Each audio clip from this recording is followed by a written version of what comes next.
passé de l'humanité, qualifié par Jean-Jacques Hublin de belle découverte, le docteur Abdelwahid Bensar est venu aujourd'hui la partager avec nous. Nous le remercions par avance pour sa précieuse présence parmi nous. Même si M. Bensar n'est plus à présenter aujourd'hui, je commettrai tout de même l'erreur de vous le présenter. Si Bensar, Dr Bensar, est natif d'El-Rachidia, dans la région de Tefilet. Abdelwahid Bensar est professeur de l'enseignement supérieur. Il est l'auteur de nombreux travaux liés notamment à la paléanthropologie. Dès 1995, plusieurs fonctions sont venues jalonner son parcours. Il est conservateur du musée archéologique de Rabat, directeur des études à l'INSAP, l'Institut national des sciences de l'archéologie et du patrimoine, directeur adjoint du même institut, conseiller du président de la Fondation des musées, chargé d'études au cabinet du ministre de la Culture, et la liste est encore longue.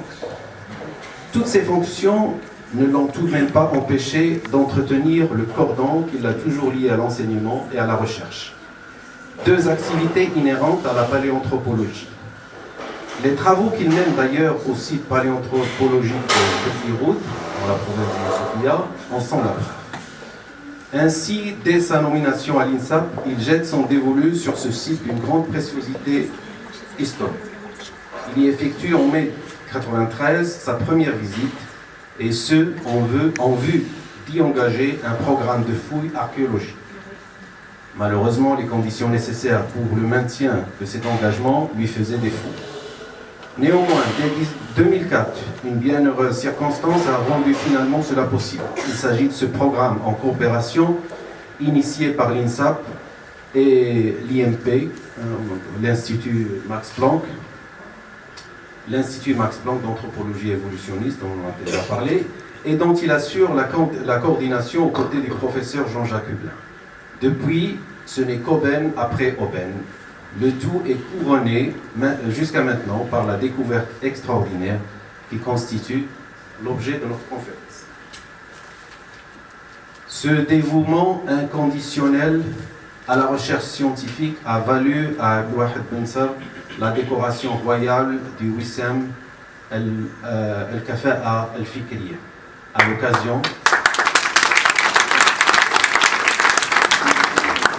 l'occasion de la fête du trône 2017. Eh bien, cette Kafa'a El-Fikriya, vous en aurez une petite preuve tout de suite.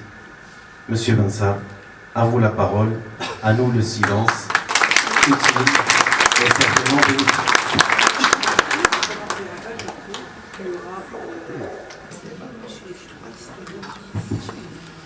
Mesdames et messieurs,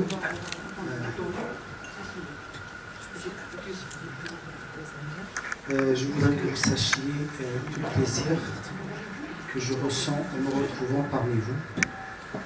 Et comme le veut la coutume, je commencerai par remercier les organisateurs que vous avez là. Les organisateurs que vous avez là, en l'occurrence la bibliothèque Tachfir, l'hôtel Pumanal et à droite l'association Safahat Jadida, nouvelle page. Grâce à une organisation dont je me réjouis, donc l'occasion est pour vous parler d'une découverte exceptionnelle, et une découverte exceptionnelle dont il faut prendre la mesure à partir du moment que nous avons, c'est intitulé que M. Slimani m'a proposé et que je n'ai pas hésité à apprendre.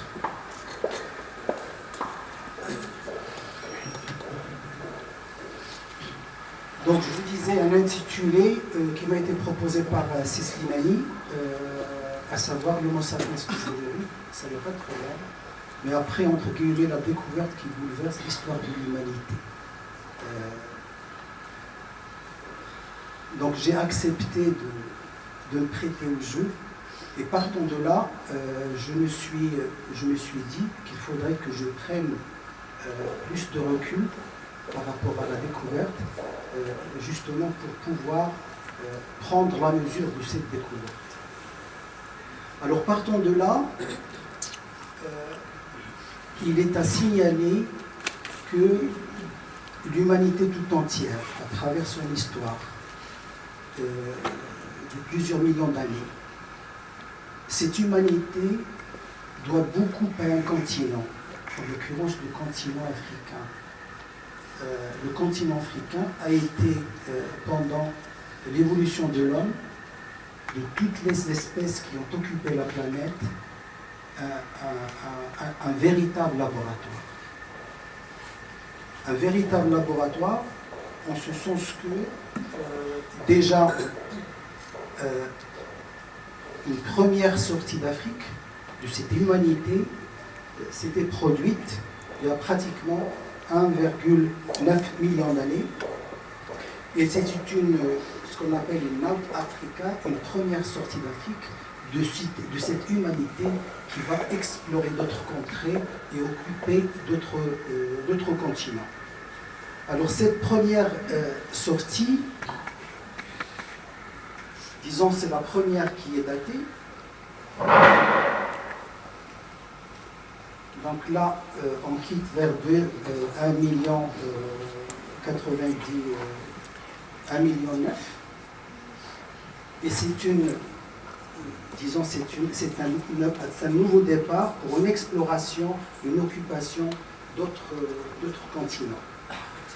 C'était la première sortie fondamentale, la première sortie, j'allais dire, essentielle. À partir d'un taxon qui s'appelle Homo erectus, c'est une autre espèce qui vient en amont à Homo sapiens. Et cet Homo erectus qui a, disons, qui était en quelque sorte, il a émergé en Afrique, s'est développé en Afrique et est parti vers 1,1 million d'années pour aller explorer d'autres parties du monde.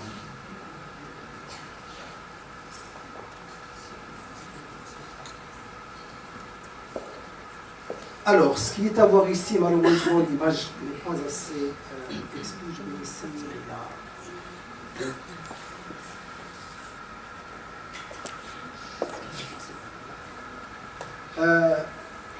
Ce que vous avez là, c'est ce qu'on appelle une branche d'Homo erectus.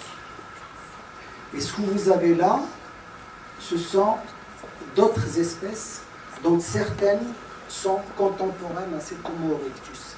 Alors nous avons par ici ce qu'on appelle les Néandertaliens, leur évolution à l'échelle du temps. Nous avons Homo sapiens par ici, qui constitue un couronnement d'une évolution à partir d'une branche déterminée. Alors l'avantage que présente Homo sapiens, à la différence d'Homo erectus, et là nous allons assister à un deuxième Out of Africa, vers 200 000 ans. La différence, c'est que Homo sapiens a émergé en Afrique, s'est développé en Afrique, et l'a quitté en Afrique en étant accompli, un individu accompli, avec toutes les facultés qui vont lui permettre d'explorer d'autres contrées, et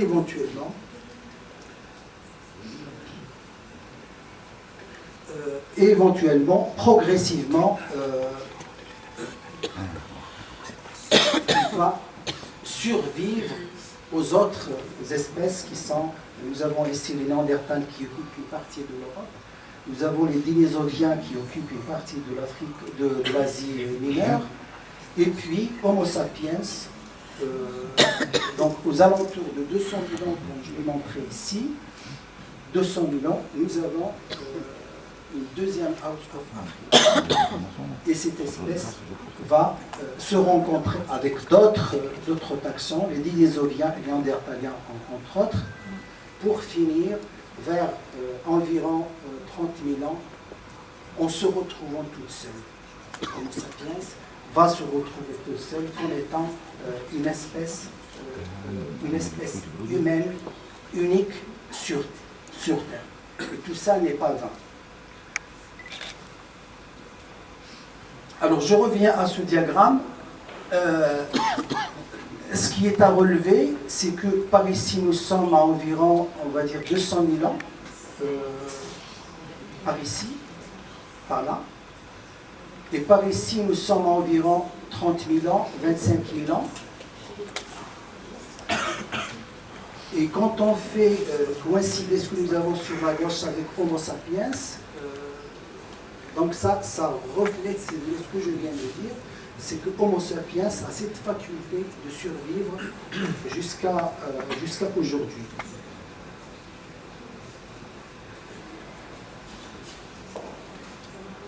Alors cette faculté de survie, il est inhérente à une partie de l'organisme, elle est inhérente au cerveau. Donc ce sont des facultés, disons, sur le plan fonctionnel, au niveau du cerveau, qui ont permis à cet Homo sapiens d'avoir ces facultés nécessaires pour pouvoir survivre jusqu'à arriver à nous. Et cette faculté, justement, va permettre à Homo sapiens d'accéder à des lieux qui étaient inaccessibles pour les autres espèces, en l'occurrence néandertalensis. Et cette exploration, ou cette occupation, donc il est dû à cette faculté, cette même faculté qui a fait que plus tard, il n'y a pas longtemps, l'homme est arrivé jusqu'à la Lune. Pourquoi je dis ça? Tout simplement pour souligner le mérite qu'a cet Homo sapiens comparé à d'autres espèces. Mais mon propos, en fait, là nous arrivons à l'amont. Mon propos, il tient, disons, au début de cette espèce, à son émergence, à son départ à partir du continent africain. Donc, en revenant au continent africain, quand on prend les données génétiques des populations actuelles et aussi les découvertes paléontologiques, on retrouve que cette espèce Homo sapiens, de manière définitive, c'est une espèce qui provient d'Afrique, n'est-ce pas? Alors, il provient d'Afrique au point que nous avons la majorité des spécialistes qui, jusqu'à la veille de notre découverte, considéraient cette Afrique de l'Est, l'Afrique de l'Est, comme étant le berceau de l'humanité moderne, comme étant la région africaine dans laquelle a émergé cette nouvelle espèce, et à juste titre d'ailleurs, parce que dans cette région-là, c'est une région qui a livré des restes humains qui permettent de l'attester. Donc, encore une fois, les spécialistes considéraient que cette région de l'Afrique orientale, c'est une région où nous avons une population d'origine, ou une population qui est à l'origine des populations actuelles. Mais cela, c'est sans compter sur les autres parties de l'Afrique, en ce sens que jusque-là, l'Afrique du Nord était, en quelque sorte, ne faisait pas partie, ou n'est pas considérée dans les débats qui sont liés à l'émergence de Homo sapiens. Jusqu'à ce qu'on découvre, jusqu'à ce que bien sûr ce fameux site, le site de Jbel-Irhoud, qui à la date du 7 juin 2017, nous avons rendu public nos résultats à travers 2 publications dans la revue Nature, et cette publication fait état de ce résultat qui a parcouru le monde, à savoir cet âge fatidique de 300 000 ans.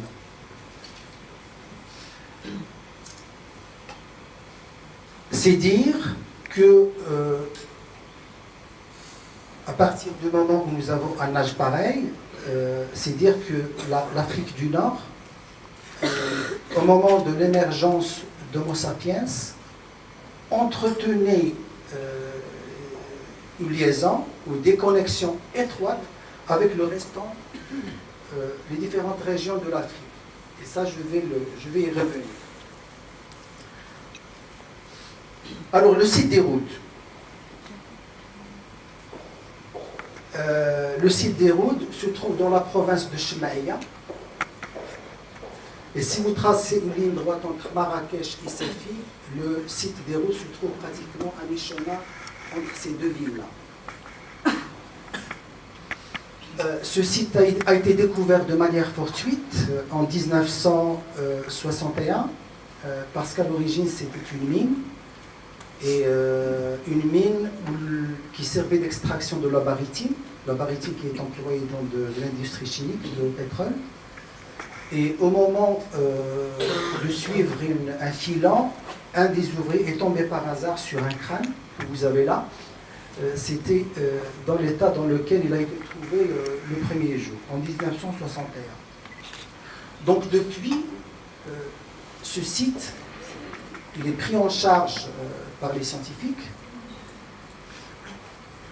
Et dès l'année qui a suivi, dès 1962, nous avons les premiers travaux, ou l'engagement des premiers travaux, une prise en charge scientifique par le professeur Émile Inouchi. Donc Émile Inouchi, qui est le premier d'une première génération de travaux. Cette première génération va couvrir les années 1960. Et Inouchi a le mérite d'abord d'avoir identifié le site, d'avoir pu extraire des éléments ou des vestiges qui permettent d'attribuer ce site à une civilisation que l'on qualifie de moustérienne, mais il a surtout le mérite d'avoir mis au jour, d'avoir découvert un certain nombre de fossiles qui allaient, disons, s'avérer d'une importance capitale. Alors nous avons sur la gauche le premier crâne, découvert par, fortuitement, mais après nous avons cette calotte, une deuxième calotte, et puis surtout une mandibule. Les trois ont été publiés dans la foulée par Inouchi. Le deuxième à avoir travaillé sur le site, c'est le Jacques Tixier, aidé par Bail de Hermès. Et ces deux-là ont le mérite d'avoir, dans leurs travaux, mis en place, disons, un travail de coordination des vestiges archéologiques en 3 dimensions. Et c'était un travail déjà aux années 1967-69 qui était en quelque sorte un travail avant-gardiste. Disposer des coordonnées en 3 dimensions de l'ensemble de vestiges qu'on sort d'un site archéologique d'une importance pareille, le faire, disons, dans les années 60, c'était quelque chose d'extrêmement important. Et le plus important dans tout cela, c'est que Inouchi et De Bail sont les premiers à avoir localisé avec précision un vestige humain que nous avons ici, en l'occurrence un fragment d'Hémérus, et le fait de l'avoir situé avec précision allait devenir une référence très importante. Alors, pour revenir à Inouchi, dans son travail, Inouchi, en publiant ces fossiles-là, il les a qualifiés de néandertaliens.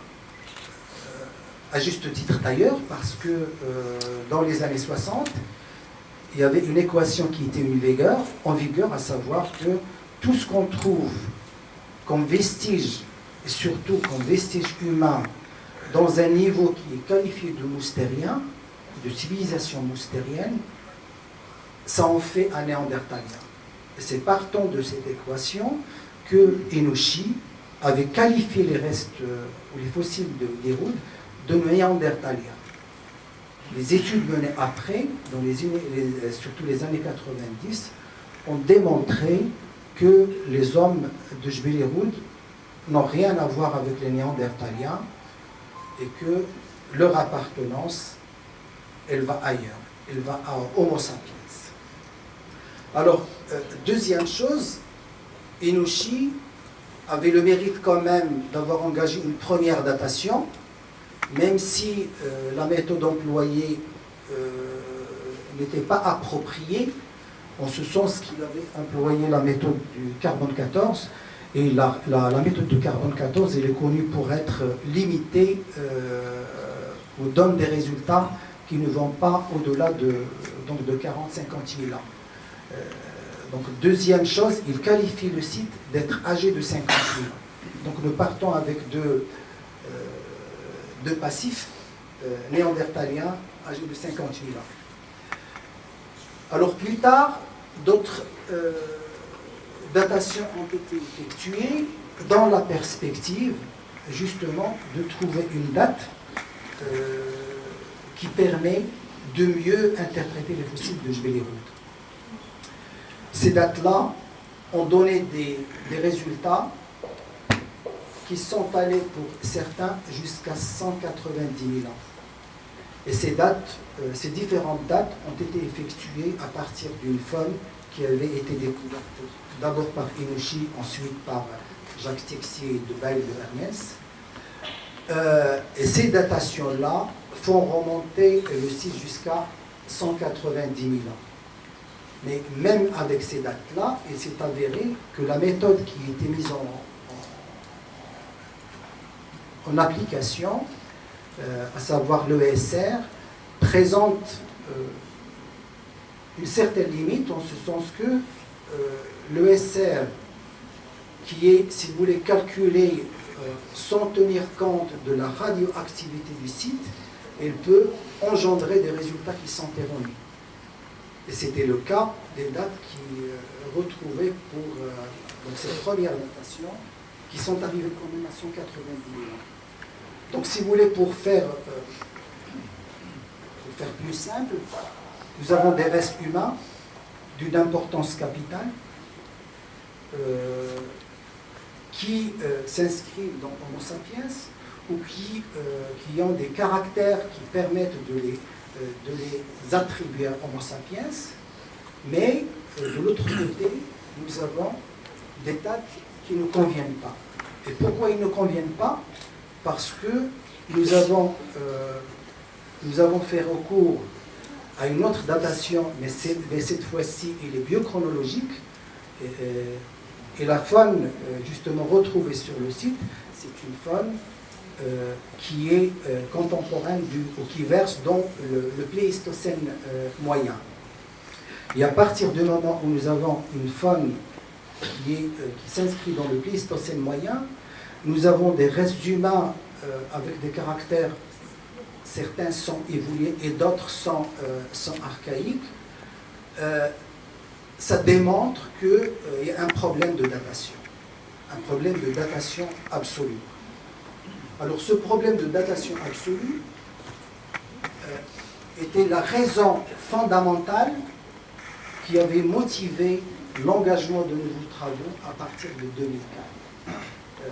Ces nouveaux travaux ont eu comme objectif, un, de dater les fossiles, et deux, par cette datation, de mieux interpréter les fossiles humains, parce que les dates rendues publiques auparavant, ces dates ne permettaient pas de mieux interpréter les fossiles. Au contraire, ce sont des dates qui obscurcissent carrément disons, l'attribution que peuvent avoir ces fossiles. Donc ces raisons-là, comme j'ai dit, ont motivé le montage d'un nouveau programme, ce nouveau programme qui avait démarré en 2004, en partenariat entre l'Institut national des sciences de l'archéologie du patrimoine, que je représente, et l'Institut Max Planck allemand. Alors, l'engagement des travaux en 2004, on était dans l'obligation de procéder à un dégagement de gros blocs qui gênait la lecture du gisement qui se trouve par ici, ou les coupes archéologiques qui se trouvent par ici.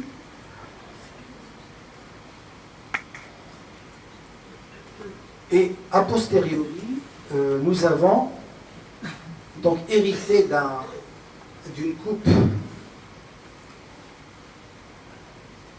coupe archéologique, quand même, par ici, quelque chose qui fait 3 mètres cubes de sédiments. Alors ces 3 mètres cubes de sédiments, avec une succession de couches, là vous avez une coupe stratigraphique, où vous avez les fossiles humains, en rouge, tout ce que vous avez là. Et là je reviens à ce que je disais à propos de Jacques Texier. Le fossile qu'il avait trouvé en 1969 se situait quelque part par ici. Et le travail que nous avons mené a permis justement de réhabiliter l'ensemble des fossiles qui avaient été sortis auparavant, surtout le crâne découvert de manière fortuite et les autres vestiges, disons, trouvés par Hiroshi, mais dont la position en stratigraphie était inconnue. Nos travaux, et par le biais du vestige situé de manière précise par Jacques Texier, on est arrivé à replacer l'ensemble des fossiles sur le plan stratigraphique. Alors du coup, nous avons donc l'ensemble des fossiles sur une seule couche, en l'occurrence la couche 7. Et un concours de circonstances a fait que ce gisement, que je qualifie personnellement de martyr, avait l'avantage d'avoir beaucoup de... on y trouve beaucoup de foyers, et la présence de foyers, ça a engendré des silex brûlés, qui étaient tombés, si vous voulez, par hasard dans ces foyers. Et ces silex brûlés, ce sont justement le moyen par lequel nous sommes arrivés à dater ce site. Le dater par une méthode qui s'appelle la thermoluminescence, et cette datation, nous l'avions faite en tenant compte, si vous voulez, des erreurs qui avaient été faites par le passé, à savoir que pour avoir une meilleure datation, la référence était d'avoir disons, la radioactivité du site, et c'est la raison pour laquelle nous avons mis en place des espèces d'instruments qu'on appelle des dosimètres, et les dosimètres qu'on avait plantés partout dans les différentes couches, et ce sont, disons, qui est stocké au niveau des couches archéologiques, et c'est une référence incontournable pour la détermination de l'âge. C'est un détail auquel je reviendrai plus tard peut-être.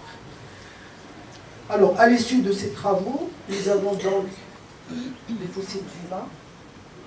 Là, c'est le fameux crâne 3 au héros 10 et une mandibule que nous avons découvert aussi. Et au passage, là, je signale que la meilleure année pendant laquelle nous avons sorti le maximum de vestiges, c'était en 2007. Et cette année-là était une bonne année dans le cadre de ce programme, et c'est dans laquelle nous avons trouvé ce binôme de fossiles, un crâne. Là, c'est un crâne avec la partie au niveau des orbites, ici, et une mandibule, et aussi un autre fossile, à savoir un fémur.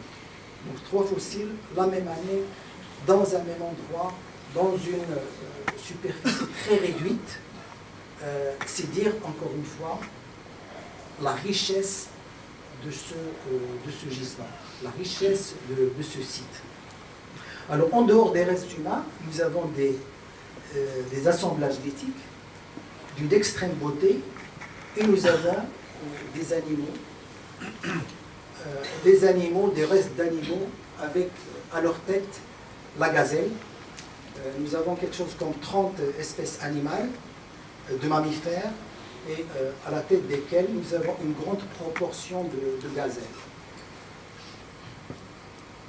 Nous avons aussi des œufs d'autruche, nous avons beaucoup de tessiers d'autruche, donc ça nous renseigne sur le régime alimentaire de cet homme, et cet homme avait une espèce comme animal de prédilection pour sa propre nourriture, pour sa source de protéines, la gazelle, bien entendu, et les œufs d'autruche. Alors je disais que pour les espèces animales, nous avons ici, c'est une représentation par couche, mais vous avez ici la proportion de restes d'animaux relevant du taxon Gazella. Alors Gazella, nous avons deux espèces, la Gazella cuviri et la Gazella tangitana. Alors je reviens à la coupe. Donc ces éclats de silex brûlés constituent disons, un vestige d'extrême importance, parce que c'est le seul moyen par lequel nous avons essayé de dater les sites, et les résultats étaient au rendez-vous. Alors les résultats obtenus, nous avons la première chose, c'est la datation du niveau 7, ce que vous avez là, une datation faite sur ces éclats de silex, mais encore une fois en tenant compte de la dosimétrie et de la radioactivité dans le site.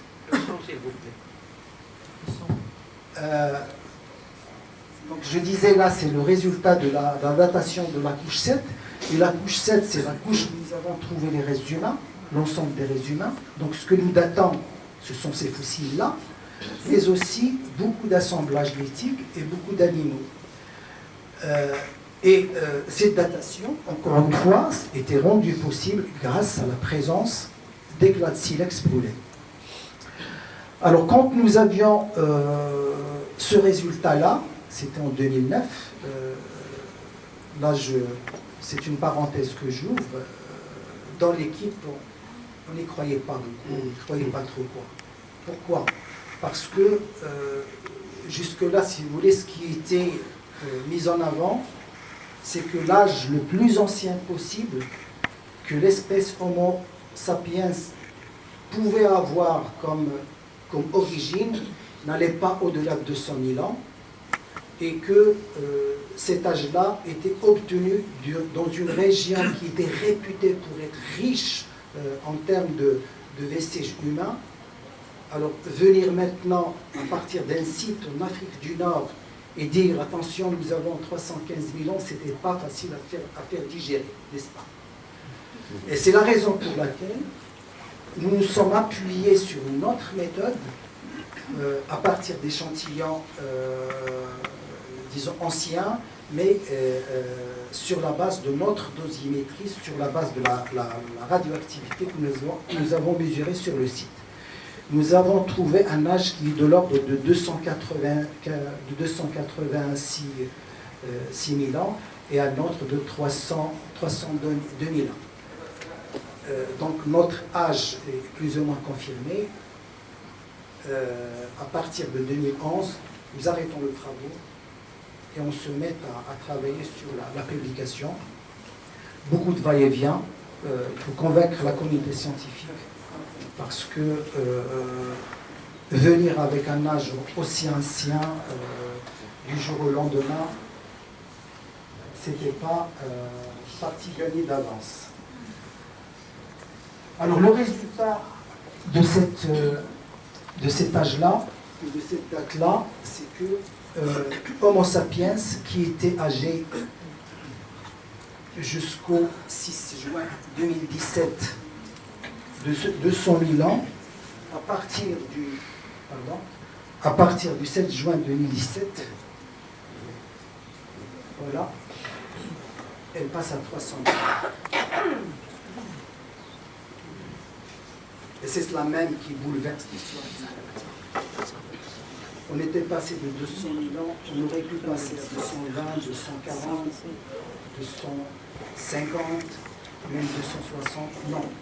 On passe d'un seul coup un bond vers l'arrière de 100 000 ans.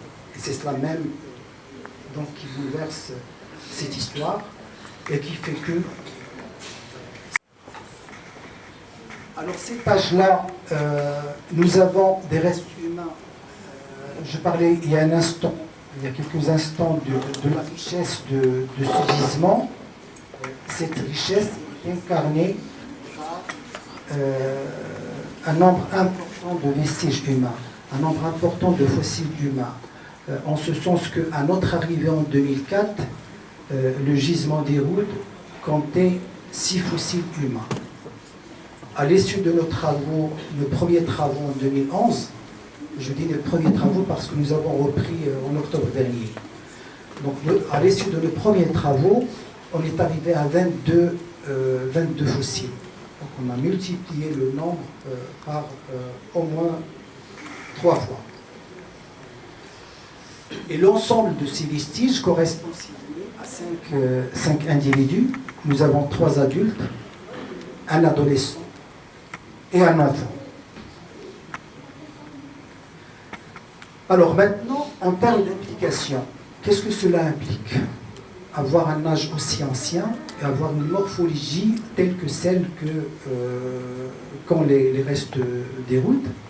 Ce qu'il est à savoir, c'est que les hommes que nous sommes aujourd'hui disposons d'une morphologie qui consiste à avoir une certaine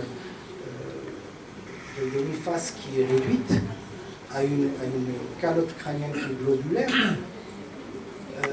Et ça permet, si vous voulez, ça fait une différence par rapport au caractère de nos ancêtres directs, qui ont des caractères rudes, en l'occurrence une face qui est assez développée, avec de relief, etc., et un crâne qui est plus ou moins doté de caractère archaïque. Alors il se trouve que par rapport à cette morphologie, les hommes d'Héroud disposaient déjà de morphologie faciale et de mandibules qui s'inscrivent dans une variabilité actuelle. Et là, je vais vous montrer une diapositive, une vidéo. Donc, une denture également moderne.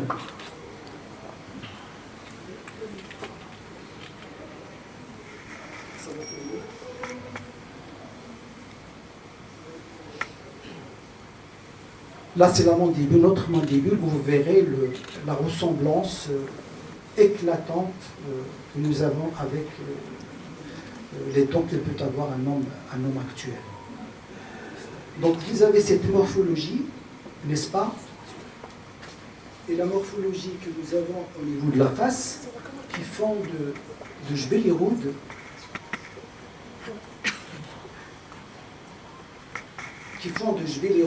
à partir du moment ou à partir des analyses que nous avions faites, en l'occurrence une tomographie sur des disons des données statistiques au niveau de la face, et ces données tomographiques permettent de situer les hommes d'Héroud dans une variabilité, excusez-moi, l'homme d'Héroud, ou la face plutôt de l'homme d'Héroud, elle s'inscrit dans cette variabilité qu'ont les hommes modernes. Nous avons le crâne Héroud 10, celui que je vous avais montré tout à l'heure, que nous avons découvert en 2007, mais aussi le crâne Héroud 1, le premier a été trouvé dans le site, et les deux s'inscrivent dans cette morphologie actuelle. C'est dire, caricaturer, que Héroud, cet homme-là, aurait pu débarquer par la dernière porte en portant un chapeau, une casquette, il se serait installé parmi vous ne verrez rien. On aurait pu le confondre à quelqu'un d'autre, mais avec bien sûr un chapeau sur la tête. Parce que la tête dissimule quelque chose auquel je vais parler maintenant. Alors nous avons une face qui est moderne, n'est-ce pas? Mais nous avons malheureusement un crâne, et là je vais aller à une vidéo, mais il a une forme assez allongée et avec surtout des caractères endocrâniens qui le retiennent vers l'arrière, qui sont primitifs. Alors la preuve, elle est fournie par l'étude tomographique également, comme ce que nous avons fait pour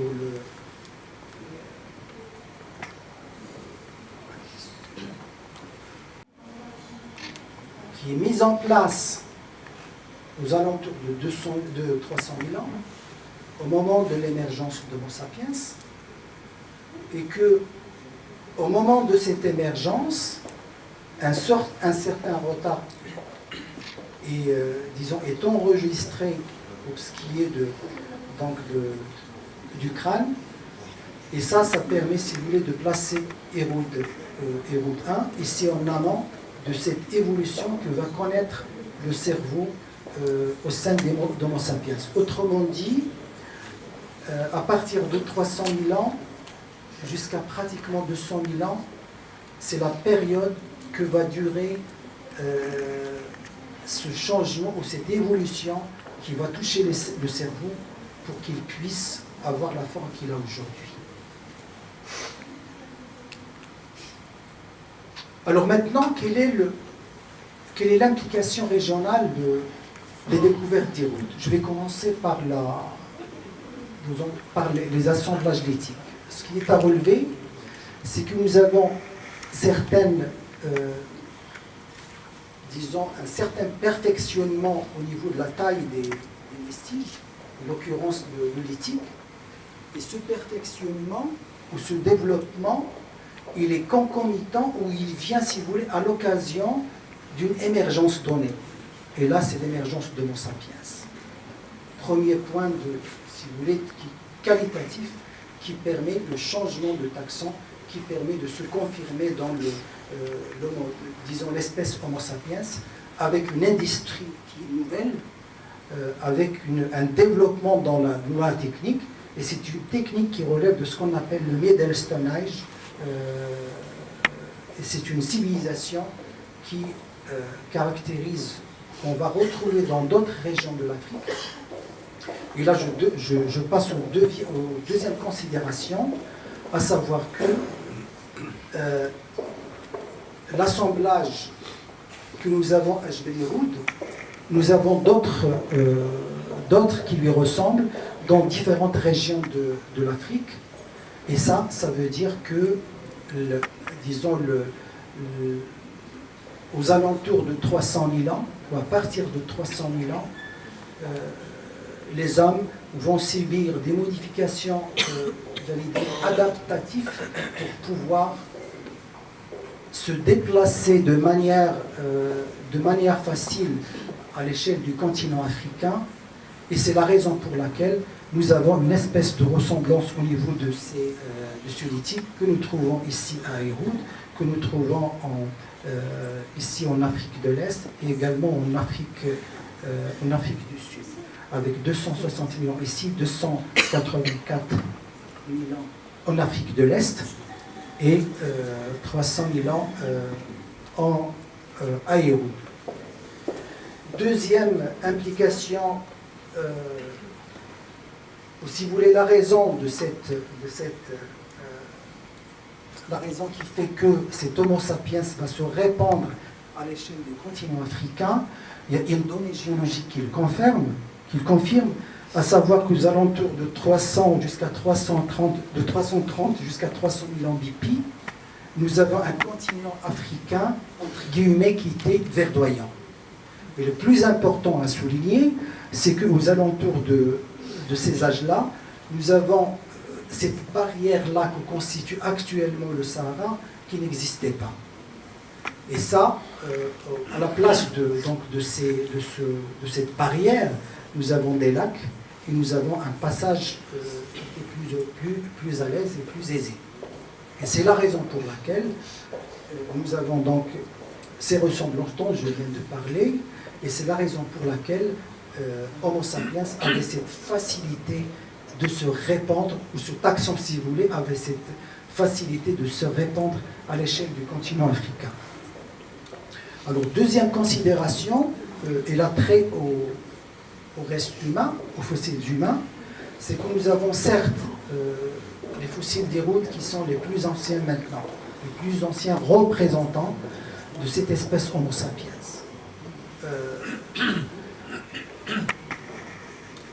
Deuxième élément à souligner, c'est que grâce à cet âge-là, grâce à l'âge qu'ont ces restes humains, ou ces fossiles humains de Jebel Héroud, et à la morphologie qu'ils ont, on a pu réhabiliter un des fossiles qui était connu depuis pratiquement un siècle, depuis les années 30 du siècle dernier, en l'occurrence Florisbad, qui se trouve en Afrique qui est pratiquement similaire, et qui permettent d'approcher ce qu'on appelle une première phase d'émergence d'Homo sapiens, et qui l'incarne. Et c'est la raison pour laquelle nous avons opté pour, dans un des articles que nous avons publiés dans Nature, nous avons opté pour une émergence panafricaine d'Homo sapiens. Et cette émergence panafricaine d'Homo sapiens fait que l'origine de l'homme moderne, c'est une origine qui est panafricaine, avec une contribution de plusieurs parties par ces fossiles qui proviennent de différentes régions d'Afrique, forment une espèce de peloton, et que ce peloton, il a en tête Héroud. Alors ce travail n'aurait pu avoir le jour sans l'implication d'une équipe dévouée à ce qu'elle fait. Une équipe pluridisciplinaire et internationale. J'ai nommé Shannon McFerron, américain, qui est spécialiste de l'éthique. Daniel Echter, qui est spécialiste des datations, et c'est lui qui est derrière l'âge que nous avons obtenu. C'est lui qui est derrière la mesure de la dosimétrie, de la radioactivité du site. Et là, cette photo montre qu'il est à un moment où il était à l'œuvre, en train de faire un tour pour pouvoir placer le dosimètre, qui va permettre de mesurer la radioactivité. Et ces dosimètres, disons, pour la mesure de la radioactivité, ils sont placés dans différentes couches. Ils doivent y rester pendant un cycle d'une année. Et ce cycle d'une année, il est nécessaire après pour doser la mesure de la date. Troisième intervenant, un confrère du même institut que moi, en l'occurrence c'est Tahim Mani, professeur spécialiste de la faune et de la gazelle en particulier. Teresa Steele, une américaine qui est spécialiste de la taphonomie. La géologie avec Jean-Paul Reynal. Jean-Paul Reynal qui est un Français de l'Université de Bordeaux 1 et qui travaille également dans les sites de Casablanca. Aussi, ici vous avez Mohsin Garawi, qui est professeur à l'INSAP également, c'est un confrère, et qui est spécialiste de la géologie, de la sédimentologie. Enfin, ici, Paul Fernandez, qui vient de l'université de Paris 4, il me semble, et qui est spécialiste de la définition de l'origine de la matière première. Alors cette équipe, bien sûr, il y a Jean-Jacques Hublin qui a co-dirigé avec moi ce programme, et c'est grâce à cette équipe que nous avons les résultats qui sont rendus publics.